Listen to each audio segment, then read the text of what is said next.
Avez-vous déjà eu l'impression de porter le monde sur vos épaules sans que personne ne le remarque, comme si tout était sur le point de s'effondrer et que malgré tout, vous deviez sourire, continuer d'avancer et faire semblant que tout va bien?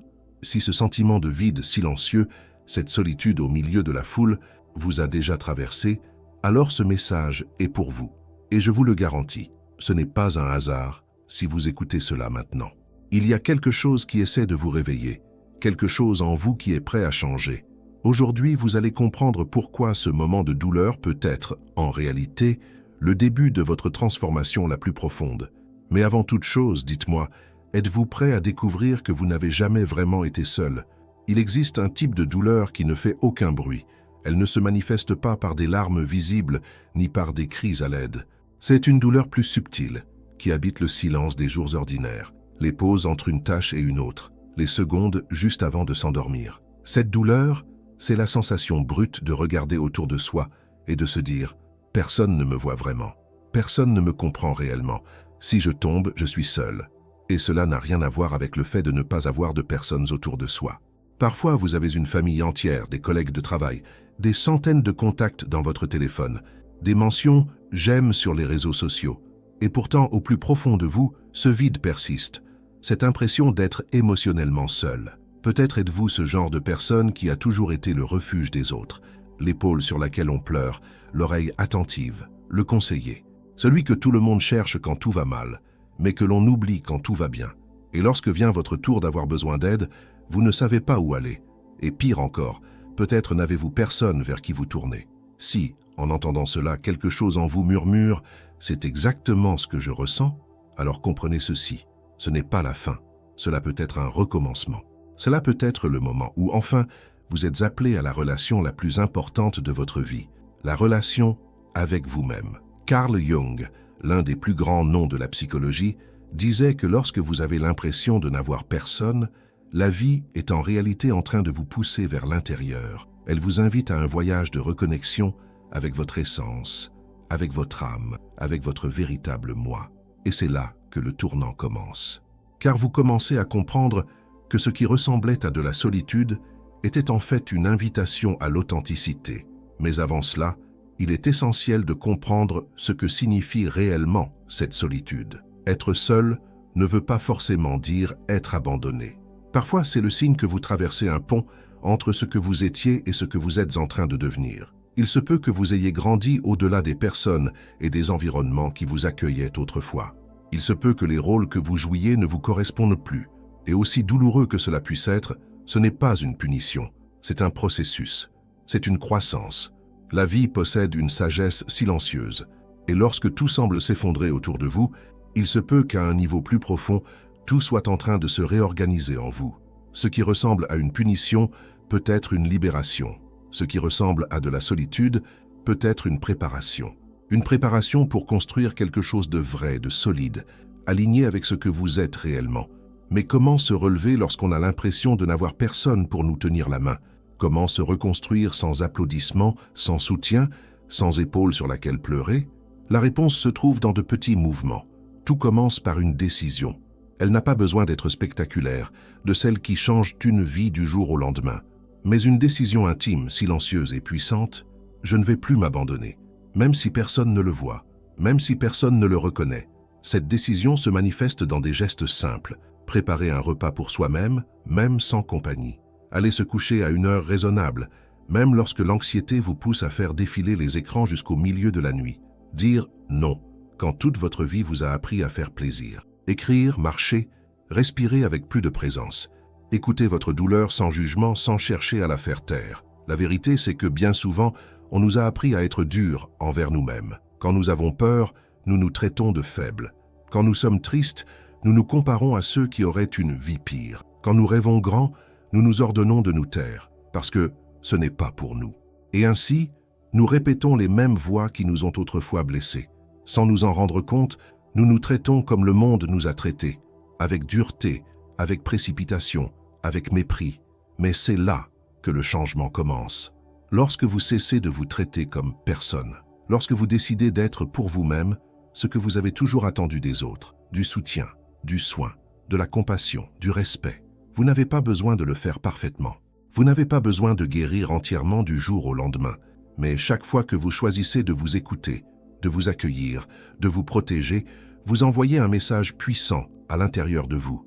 Ma vie compte, je compte. Cette pratique a un nom, la reparentalisation.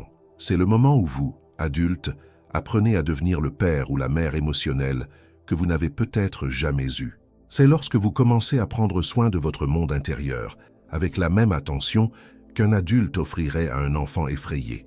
Et non, cela n'efface pas le désir de créer de véritables connexions, mais cela prépare le terrain pour que, lorsque ces connexions apparaîtront, vous soyez suffisamment entier pour les accueillir. Peut-être êtes-vous en train de penser « Pourquoi moi ? Pourquoi suis-je seul alors que j'ai toujours été là pour tout le monde ?» Et c'est une question légitime. Il est douloureux de réaliser que, même en ayant été fort, disponible, utile, personne ne semble se souvenir de vous lorsque c'est à votre tour d'avoir besoin. Cela fait mal parce que, pendant longtemps, vous avez été nécessaire, mais pas vu, fonctionnel, mais pas aimé, indispensable, mais pas accueilli. Et c'est ici que nous devons regarder avec curiosité. Est-il possible que quelque part dans votre vie, on vous ait appris que le fait d'avoir des besoins était mal, que montrer sa fragilité était un signe de faiblesse, qu'il valait mieux être celui qui résout les problèmes que celui qui a besoin d'être aidé? Si c'est le cas, il se peut que vous ayez construit des relations dans lesquelles votre rôle était toujours de donner, jamais de recevoir, non pas par faute, mais par survie, par adaptation. Mais vous n'êtes pas un rôle, vous êtes une personne, avec une âme, avec de la douleur, avec de la fatigue. Et se relever, quand on a l'impression de n'avoir personne, c'est justement cela, sortir de ce rôle et assumer pleinement son humanité.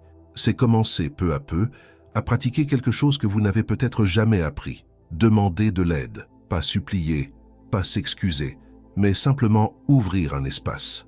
Dire « Hé, est-ce qu'on peut parler un peu ? Aujourd'hui c'est lourd pour moi. » Peut-être que la réponse sera « oui », peut-être que non. Mais ce qui compte, plus que la réponse, c'est votre courage de vous montrer.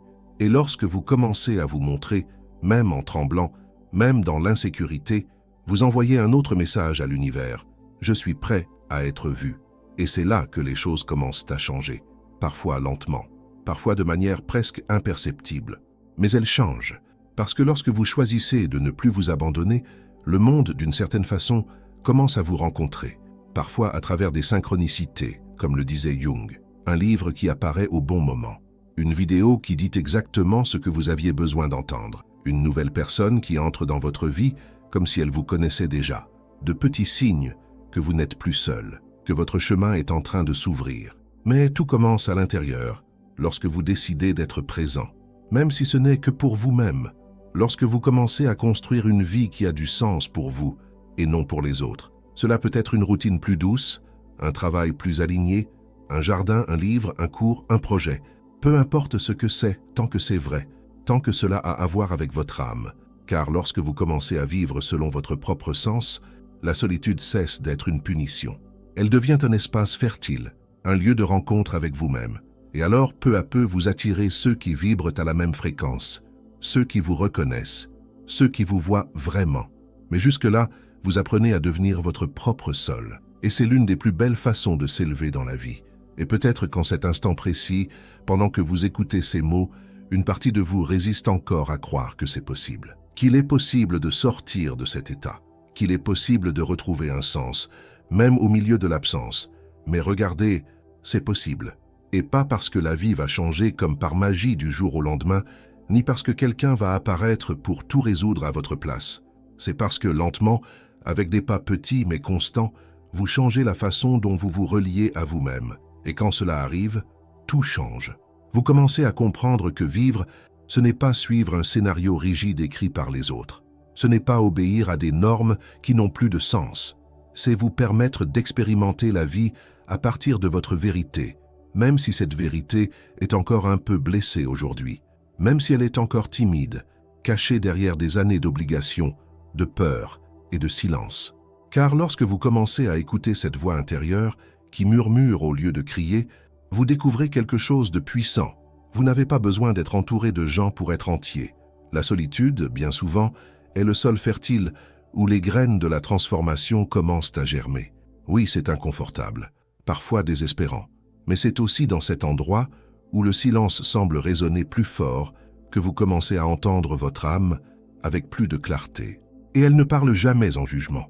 Elle ne dit jamais que vous êtes faible. Elle dit « Respire, va doucement, je suis avec toi ». Et alors, la magie discrète de la reconstruction commence à opérer. Vous commencez à faire de petits choix qui reflètent le soin. Vous vous autorisez à ressentir sans vous juger. Vous commencez à faire pour vous-même ce que vous avez un jour attendu des autres. Vous commencez à remarquer ce qui passait auparavant inaperçu, le plaisir de préparer un café avec calme, le silence qui accueille, la force qu'il y a à tenir une promesse faite à soi-même, un pas à la fois, un geste à la fois, une décision à la fois. Et c'est dans ce processus presque invisible que vous retrouvez votre dignité, celle qui ne dépend pas de la reconnaissance extérieure, celle qui naît lorsque vous vous dites « je mérite plus que ce que j'ai accepté jusqu'ici ». Et cette phrase à elle seule est déjà une révolution, parce qu'elle vous sort du pilotage automatique, elle vous réveille, elle vous invite à vivre avec intention. Vivre avec intention, c'est arrêter de tout faire en mode survie. C'est prendre du recul et se demander « est-ce que cela me nourrit ou m'épuise ? Cette conversation m'enrichit-elle ou me vide-t-elle ? Cet endroit m'accueille-t-il ou me limite-t-il ?» Et à partir de ces questions simples, vous commencez à faire des choix plus conscients, des choix qui respectent votre temps, votre espace, votre processus.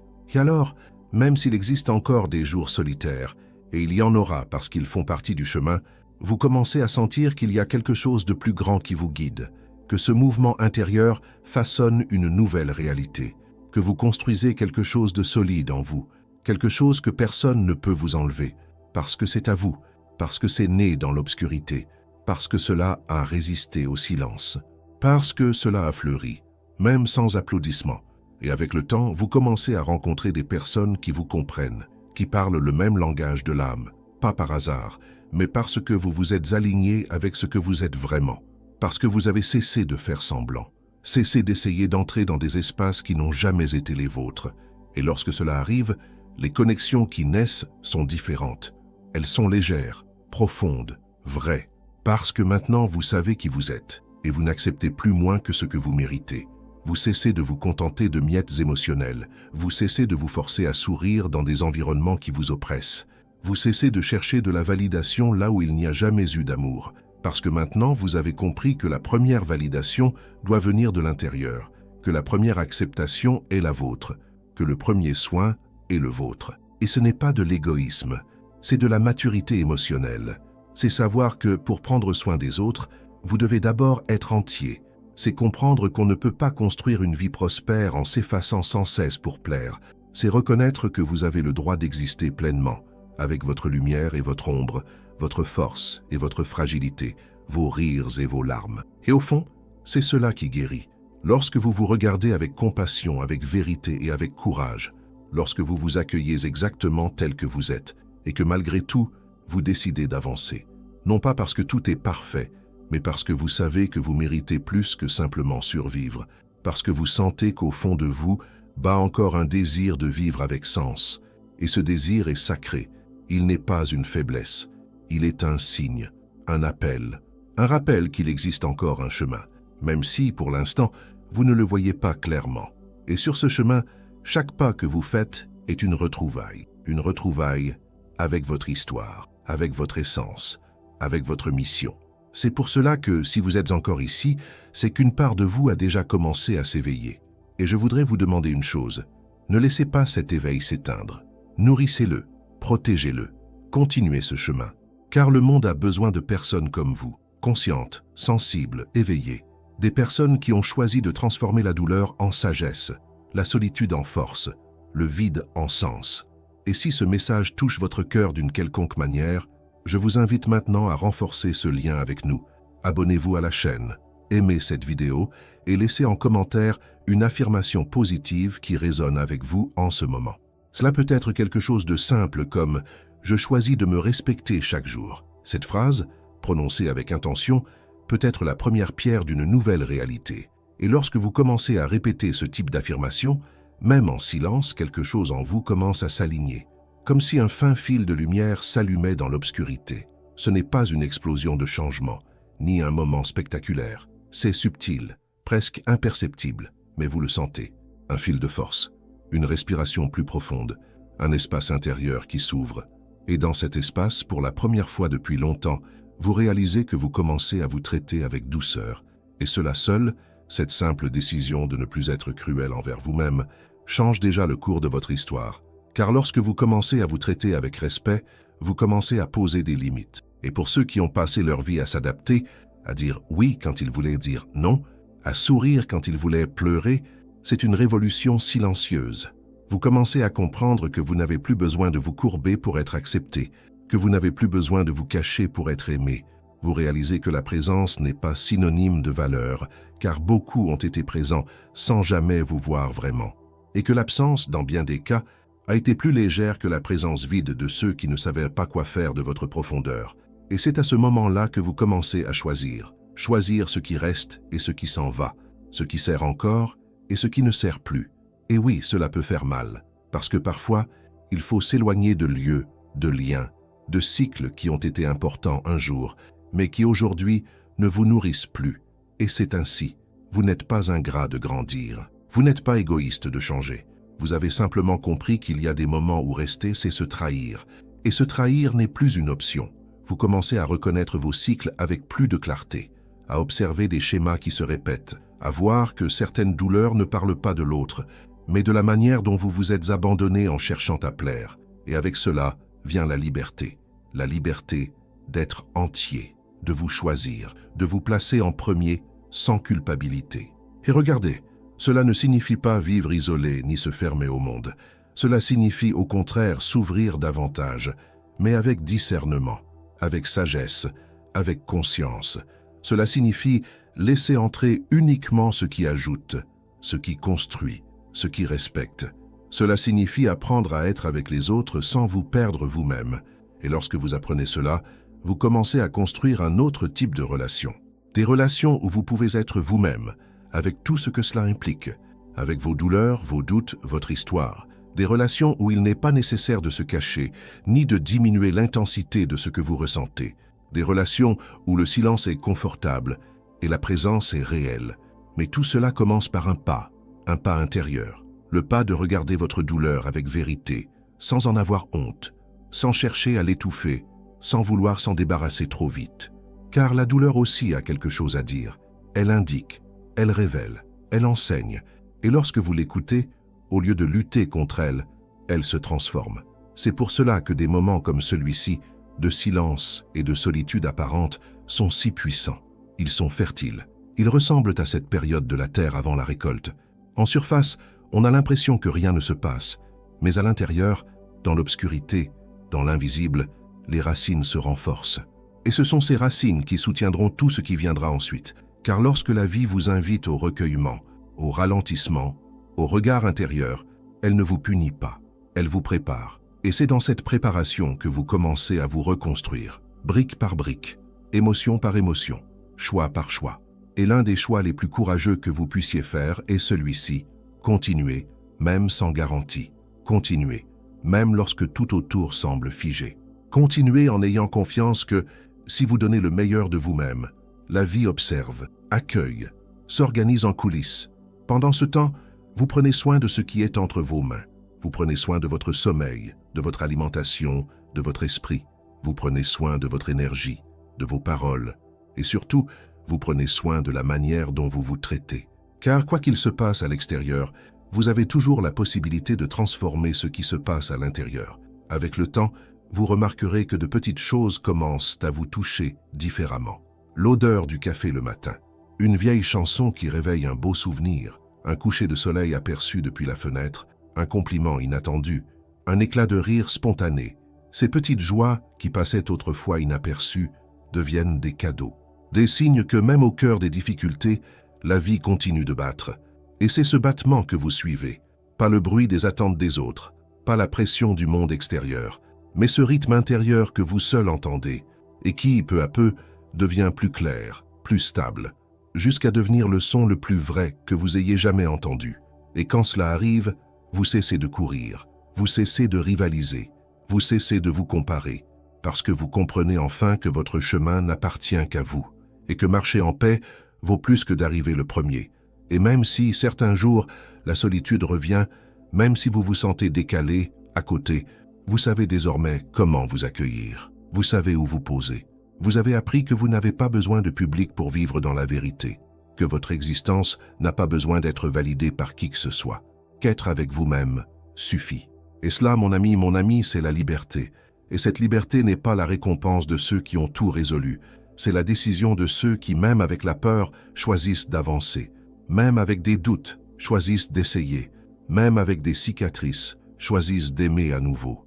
Parce que vivre le cœur ouvert, après tout ce qui a été traversé, est la forme la plus courageuse d'exister.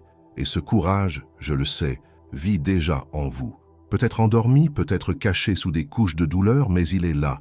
Il suffit d'un petit geste, d'un choix sincère, pour qu'il s'allume, comme une étincelle, comme une flamme naissante qui, avec le temps, devient un feu de vie, de présence, de vérité.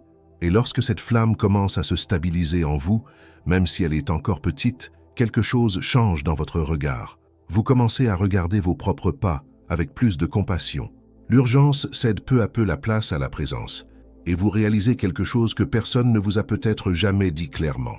Le simple fait de continuer est déjà une forme de victoire. Personne ne vous l'a appris. Personne n'a applaudi les jours où sortir du lit demandait un effort immense. Personne n'a remarqué quand vous cachiez vos larmes derrière un sourire ou dissimuliez votre épuisement derrière des mots convenus. Mais maintenant, vous le savez.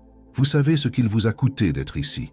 Vous reconnaissez la force que vous avez dû construire en silence, et cette reconnaissance intérieure commence à guérir les blessures les plus profondes. Car au fond, ce qui fait le plus mal, ce n'est pas seulement l'absence de soutien, mais le sentiment d'invisibilité. L'idée que si vous disparaissiez un moment, personne ne le remarquerait. Et ce sentiment, aussi silencieux soit-il, pèse. Il s'installe dans le corps, tend les épaules, serre la poitrine. Il vous fait douter de votre valeur. C'est précisément pour cela que la connaissance de soi est si urgente. Parce que lorsque vous commencez à vous voir avec honnêteté et bienveillance, vous vous sauvez de l'invisibilité. Vous dites à votre propre cœur, « Je te vois, je suis là, je ne vais pas partir ». Et cette présence que vous commencez à vous offrir n'est pas abstraite. Elle se manifeste dans des actes concrets. Quand vous commencez à respecter vos limites, vous dites « Je compte ». Quand vous cessez de courir après ceux qui ne vous voient pas, vous dites « Je mérite d'être choisi ». Quand vous laissez vos émotions exister sans chercher à les étouffer, vous dites « J'ai le droit d'exister pleinement ». C'est comme si vous quittiez le mode « réaction », où tout tourne autour des attentes des autres, pour entrer dans le mode « intention ». Chaque geste, même le plus simple, devient conscient. Vous créez de petits rituels d'amour de soi. Faire votre lit avec soin le matin, préparer un repas comme si c'était pour quelqu'un de très cher. Et c'est le cas. Vous, sortir marcher juste pour sentir l'air frais sur votre visage. Écrire vos pensées sans peur du jugement. Et tout cela renforce votre structure intérieure. Et avec cette base plus solide, vous commencez à faire quelque chose qui semblait impossible. Faire confiance. Faire confiance au fait que la vie n'est pas contre vous. Que les pauses, les pertes, les silences ont tous un sens plus profond. Que les douleurs ne sont pas venues pour vous détruire, mais pour vous rappeler ce qui a encore besoin d'être regardé. Et que même dans les moments les plus sombres, il existe toujours une fente par laquelle la lumière entre. Peut-être pas comme vous l'imaginiez, peut-être pas par les personnes que vous attendiez, mais elle entre. Toujours. Cette lumière peut apparaître dans une rencontre inattendue, une conversation sincère, un texte qui touche exactement ce que vous n'arriviez pas à nommer. Parfois, elle se manifeste lorsque vous vous voyez agir différemment, répondre avec calme là où vous explosiez avant, respecter un non là où vous insistiez, accepter le rythme des choses sans vous punir de ne pas tout contrôler. Et c'est alors que vous comprenez, vous changez, vous mûrissez, vous devenez la version la plus vraie de vous-même. Et la vérité, c'est que tout le monde ne suivra pas ce processus. Certains s'éloigneront, d'autres ne comprendront pas. Certains tenteront de vous ramener à l'ancien schéma, celui où vous étiez toujours fort, celui qui n'avait jamais besoin, celui qui gérait tout. Mais maintenant, vous le savez, vous ne pouvez plus vous diminuer pour rentrer. Vous ne pouvez plus vous blesser pour maintenir la paix. Vous ne pouvez plus vous effacer pour être accepté, parce que vous avez choisi de grandir. Et grandir est parfois solitaire, mais profondément libérateur. Et vous remarquerez que sur ce chemin, de nouveaux espaces s'ouvrent. Vous commencez à vous sentir à l'aise avec votre propre compagnie. Vous commencez à apprécier le silence non comme une absence, mais comme un foyer. Vous apprenez à distinguer être seul et se sentir seul. Et lorsque cette distinction devient claire, un nouveau type de pouvoir naît en vous. Le pouvoir de ne plus accepter moins, de ne plus mendier des miettes émotionnelles, de ne plus vous contenter de liens superficiels, parce que désormais, vous savez que vous méritez plus. Vous connaissez la valeur que vous portez. Vous avez appris, peut-être de la manière la plus difficile, que votre présence est précieuse. Et cela change tout. Cela change votre posture. Cela change vos choix. Cela change la façon dont vous prenez soin de votre corps, de votre esprit, de votre âme. Vous cessez de courir après l'approbation et commencez à marcher avec un sens. Vous cessez de chercher quelqu'un pour vous sauver et commencez à chercher ce qui vous élargit, ce qui vous relie à votre vérité. Et peu à peu, sans forcer quoi que ce soit, vous commencez à attirer de nouvelles personnes, de nouveaux lieux, de nouvelles expériences. Non pas parce que vous êtes devenu parfait, mais parce que vous êtes devenu réel. Et il est étonnant de voir comment, dans ce processus de reconnexion intérieure, la vie répond. Pas de manière magique ou immédiate, mais à travers des synchronicités. De petites rencontres qui semblent fortuites, mais qui touchent exactement l'endroit où vous en aviez besoin. Une invitation inattendue, une opportunité qui surgit de nulle part, un commentaire de quelqu'un qui vous a réellement vu. Ce sont des signes, des confirmations subtiles que vous êtes sur le bon chemin. Et plus important encore, que vous n'êtes pas aussi seul que vous le pensiez. Car même dans les moments les plus difficiles, où il semblait que personne ne vous écoutait, quelque chose de plus grand le faisait. Quelque chose en vous a toujours su que cette douleur avait un sens, que ce vide faisait de la place pour que quelque chose de nouveau puisse arriver. Et maintenant vous le sentez, vous ne revenez pas à ce que vous étiez, vous devenez ce que vous avez toujours été, mais que pendant si longtemps, vous avez dû cacher. Et ce n'est pas facile, parce que cela exige du détachement, de l'honnêteté. Cela exige que vous regardiez à l'intérieur avec courage et que vous disiez « assez ». Je ne vais plus vivre dans une version réduite de moi-même. Et ce « assez » est révolutionnaire. Il marque la fin d'une époque. L'époque où vous vous placiez en dernier, où vous attendiez d'être choisi, où vous demandiez la permission d'exister. À présent, vous prenez votre place, non pas comme quelqu'un qui lutte pour attirer l'attention, mais comme quelqu'un qui a enfin compris « je suis suffisant ». Et être suffisant ne signifie pas ne plus vouloir personne. Cela signifie ne plus avoir besoin de se perdre pour être aimé. Cela signifie que vous pouvez vous ouvrir aux connexions. Oui, mais désormais avec discernement, avec vérité, avec présence. Et lorsque ces connexions viendront, car elles viendront, elles vous trouveront entier, non pas dans l'attente d'être sauvé, mais prêt à marcher aux côtés de l'autre, sans peur, sans masque, sans mise en scène. Et cela, c'est la liberté. Une liberté qui ne dépend pas de l'extérieur, qui ne se nourrit pas de la validation des autres, qui ne s'appuie pas sur la comparaison, mais une liberté qui naît de la rencontre avec soi-même, de l'acceptation de ses propres ombres, de la célébration de ses propres lumières, et qui, pour cette raison, demeure même lorsque tout autour change. Et maintenant, peut-être ressentez-vous quelque chose de différent en vous, peut-être un soulagement, peut-être une nostalgie de vous-même, peut-être une impulsion. Cette impulsion est précieuse. Ne l'ignorez pas. C'est votre âme qui vous dit qu'il y a encore tant à vivre, tant à découvrir, qu'une histoire incroyable est encore en train de s'écrire, et qu'elle est la vôtre. Et elle ne s'arrête pas ici. Car tant qu'il y a un pas à faire, même minuscule, il y a un chemin. Tant qu'il y a le désir de vivre dans la vérité, il y a transformation. Et tant que vous continuez à choisir de ne pas vous abandonner, vous vous élevez. Même sans public, même sans applaudissements, même dans le silence. Vous avez déjà surmonté tant de choses. Vous avez survécu à des moments dont vous ne savez même pas comment vous êtes sorti. Vous avez porté le monde dans vos bras et pourtant vous avez souri. Il est maintenant temps de vous choisir, de vous honorer, de vous permettre de vivre quelque chose de nouveau à partir d'un nouvel endroit, le centre de vous-même. Et c'est peut-être là la plus belle partie de tout ce voyage, le moment où vous réalisez que vous en avez toujours été capable, que vous n'avez jamais été réellement seul. Qu'en vous, il y a toujours eu de la force, toujours eu de la lumière, toujours eu de l'amour. Et maintenant, tout cela est en train de fleurir.